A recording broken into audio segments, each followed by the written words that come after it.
இப்படித்தான் 2021 தேர்தலப்போ முதலமைச்சர் ஆகிற யோகம் ஸ்டாலினுக்கு இல்லைன்னு சொல்லிட்டு திரிஞ்சாங்க.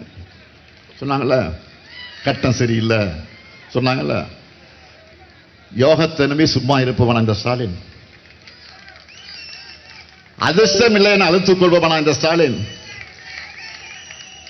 நான் யோகத்தை நம்புறவன் அல்ல, என்னுடைய உழைப்பை நம்புறவன். தலைவர் கலைஞரிடம் உழைப்பை கற்றுக்கொண்ட மாணவன் நான். அதே போல இப்போ 2020 தேர்தலுக்கு என்னென்ன சொல்றாங்க? இப்ப என்ன சொல்றாங்க? திமுகவில் யாரும் தொடர்ந்து 2 முறை யாரும் முதலமைச்சர் ஆனது இல்லையா?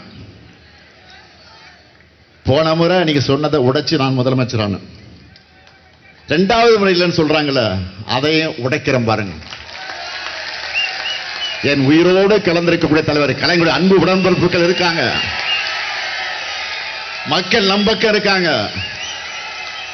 எல்லாத்தையும் உடைச்சு 2021 பெற்றதை விட அதிக தொகுதியில் வென்று ஆட்சிக்கு வருவோம் பாருங்க.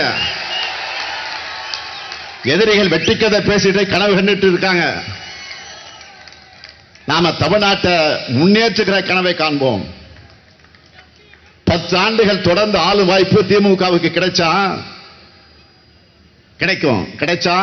தமிழ்நாட்டின் வளர்ச்சி எப்படி இருக்கும்னு 2031 நாம காட்டுவோம்.